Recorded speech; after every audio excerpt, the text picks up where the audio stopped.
دجال کو جو معجزات دیے جائیں گے کیا وہ اللہ کی جانب سے ہوں گے یا ہماری آنکھوں کا دھوکہ ہوگا؟ نہیں، ظاہر ہے اللہ تعالیٰ نے آزمائش کے طور پہ اس کو یہ طاقت دی ہے نا. دجال کے پاس تو طاقت ہی کوئی نہیں جو شیطان کے پاس ہے. تو اسی دجال کو لے کے بیٹھے ہو لوگ، کہتے ہیں یہ حدیثیں ہی فراڈ نے بخاری مسلم کی. کس طرح ہو سکتا ہے کہ دجال جو ہے وہ کسی کو قتل کر کے زندہ کر لے اور یہ کر دے؟ اور یار اس سے بڑی طاقتیں تو شیطان کو اللہ نے دی ہوئی ہیں. وہ تو سارے مان رہے ہیں، وہ تو قرآن کے اندر اس کی طاقتیں آئی ہوئی ہیں کہ وسوسے دلاتا ہے لوگوں کو. تو یہ دجال کو جو کرتب دیے جائیں گے نا، اس کو شریعت کی ٹرم میں کہا جاتا ہے استدراج. کیا کہا جاتا ہے؟ استدراج. اگر یہ کسی نبی سے ظاہر ہو تو اس کے لیے ہم آیتن کا لفظ عربی میں آیہ بولتے ہیں، یا اردو میں ہم معجزہ کا لفظ. عربی میں معجزہ کا لفظ ہے لیکن حدیث کی کتابوں میں یہ ایز اے ٹرم نہیں یوز ہوا. یہ محدثین کی اصطلاح ہے. معجزہ عقل کو عاجز کر دینے والی شے.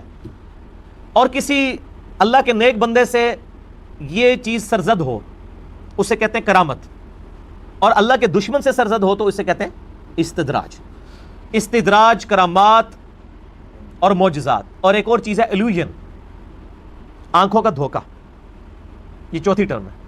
ان چاروں کے اوپر میں نے 4 لیکچر اکٹھے دیے ہیں، 7 گھنٹے کی گفتگو. مسئلہ نمبر 131 ABCD وہ آپ دیکھیں. اللہ کے فضل سے اپنے حوالے سے وہ ایک یونیک کوشش ہے، تو آپ کو یہ سارے معاملات کلیئر ہو جائیں گے. اور یہ ساری جو شعبدہ بازی ہے نا، یہ صرف ادھر نہیں ہے. کل مجھے ایک بھائی جمعے کی نماز کے بعد ملے، پرسوں، تو مجھے کہہ رہے تھے کہ وہ میری بچی کے اوپر کوئی جنات کے اثرات ہیں، اور اس طریقے سے وہ فلاں بزرگ کے پاس گئے تو وہ انہوں نے علاج کیا تو ٹھیک ہو گیا. اب میری وائف کے ساتھ ہے، میں ان کو لے جاؤں. اور میں نے کہا میرے بھائی وہ علاج کروانے کے لیے آپ جہاں بھی لے جائیں علاج تو ہو جانا ہے. اس کی وجہ یہ ہے، اس کے لیے مسلمان ہونا بھی کوئی شرط نہیں ہے.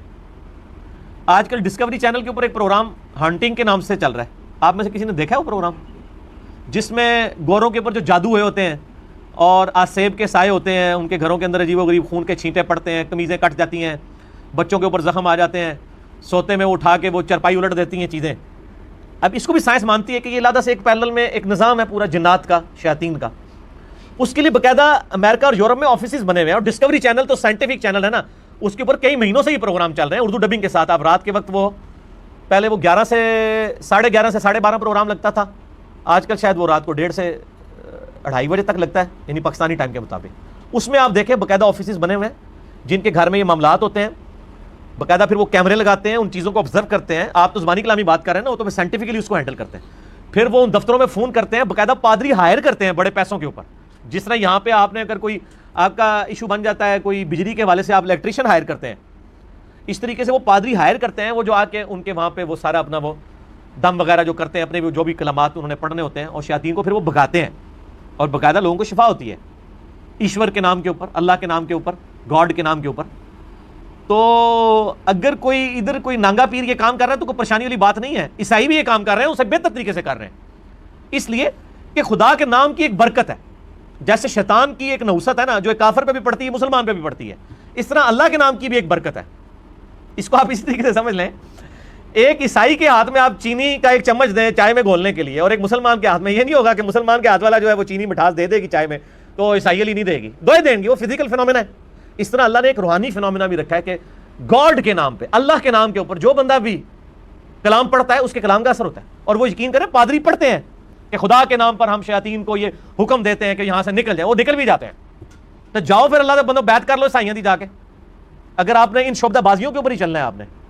ٹھیک ہے کہ جی وہ یہ کر دیتے ہیں، وہ یہ کرتب دکھا دیتے ہیں، اس طرح نہیں ہوتا. یہ اللہ کے نام کی برکت ہے، وہ کسی کے ہاتھ پہ بھی ظاہر ہو سکتی ہے، کسی بے نمازی کے ہاتھ پہ بھی ظاہر ہو سکتی ہے. اس کو آپ کرامت نہیں کہیں گے، یہ اللہ کے نام کی برکت ہے. آپ دیکھیں کتنے لوگ ہیں بالکل نماز بھی نہیں پڑھتے، دم وغیرہ بھی کر دیتے ہیں. اور ایسے دم جن میں کوئی شرکی الفاظ نہ ہو، یہ تو نبی علیہ السلام نے اجازت دی ہے. صحیح مسلم میں حدیث ہے کہ اپنے زمانے جاہلیت کے دم مجھ پر پیش کرو، اگر اس میں شرکی الفاظ نہیں تو ان دموں کو ویسے ہی کرتے رہو. اور نبی علیہ السلام نے ہمیں جن شیاطین کے اگینسٹ بخاری مسلم میں، ابو داؤد میں، مسند احمد میں جو وظائف موجود ہیں، مسئلہ نمبر 109 ہے میرا جنات تعویذات کے اوپر. موٹے موٹے وظائف ہیں. آیت الکرسی رات کو سونے سے پہلے ایک دفعہ، صحیح بخاری میں 2311 نمبر حدیث ہے. صبح تک ایک فرشتہ حفاظت کے لیے مامور ہو جاتا ہے. جو صبح ایک دفعہ آیت الکرسی پڑھ لے شام تک اللہ کی حفاظت میں، جو شام کو پڑھ لے صبح تک اللہ کی حفاظت میں. لا الہ الا اللہ وحدہ لا شریک لہ، ابو داؤد میں حدیث ہے، لہ الملک ولہ الحمد وہو علی کل شیء قدیر. ہمارے صبح شام کے اذکار میں بھی یہ موجود ہے، گرین کارڈ میں، بلو کارڈ میں بھی. تو وہ اللہ تعالیٰ کی طرف سے ایک قلعے میں آ جاتا ہے. ترمذی میں، ابو داؤد میں حدیث ہے، بسم اللہ الذی لا یضر والی دعا پڑھ لیں 3 دفعہ صبح اور شام. صبح پڑھ لیں گے شام تک حفاظت میں، شام کو پڑھ لیں صبح تک حفاظت میں. اعوذ بکلمات اللہ التامات من شر ما خلق، صحیح مسلم میں وظیفہ آیا ہے. اسی طریقے سے سورۃ البقرہ کی آخری 2 آیات بخاری مسلم میں ہے کہ کفایت کر جائیں گی. صحیح مسلم میں ہے کہ سورہ بقرہ کی تلاوت جس گھر میں وہ شیاطین نہیں آتے، جنات نہیں آتے. اس کے علاوہ آخری 3 صورتیں بخاری اور مسلم میں المعوذات ہیں، یہ 3 پناہ دینے والی صورتیں. تو یہ ہمارا الگ سے بھی یعنی میں نے 5 وظائف کے اوپر نے لہذا سے ایک آسان وظیفے جو ہیں، آیت الکرسی، آخری 3 صورتیں، لا الہ الا اللہ وحدہ لا شریک لہ، اور بسم اللہ الذی لا یضر، اور اعوذ بکلمات اللہ، یہ والا وظیفہ. یہ آپ مطلب ان میں سے کوئی بھی آپ وظیفے ان پہ عمل کریں تو انشاءاللہ یہ آسانی ہو جائے گی. تو یہ باقی استدراج الوژن کے اوپر 131 ABCD دیکھ لیں. قرآن کی آیات اور صورتوں کو مخصوص تعداد میں اس نیت سے پڑھنا کہ میرا یہ کام ہو جائے، تو کیا یہ بدعت ہے؟ کوئی بدعت نہیں ہے اگر آپ انڈیویجول کر رہے ہیں. اگر آپ پورا محلہ اکٹھا کروا کے یہ کروا رہے ہیں پھر تو اجتماعی عبادت تو بدعت ہو جائے گی. انڈیویجولی تو آپ کریں، جتنی مرضی عبادتیں کریں، اس میں کوئی حرج نہیں ہے. کوئی شرکی الفاظ نہیں ہونے چاہیے. اگر آپ صورتیں پڑھنا چاہتے ہیں جتنی مرضی پڑھیں، اس کے اندر کوئی نہیں. صحیح مسلم میں حدیث ہے کہ زمانہ جاہلیت کے دم مجھ پہ پیش کرو، اگر ان میں شرکی الفاظ نہیں تو اسی طریقے سے کرتے رہو. اور اس طریقے سے مسلم شریف میں ایک اور حدیث ہے، تم میں سے اگر کوئی اپنے بھائی کو نفع پہنچا سکتا ہے دم کے ذریعے تو اسے ضرور پہنچائے. ٹھیک ہے نا جی.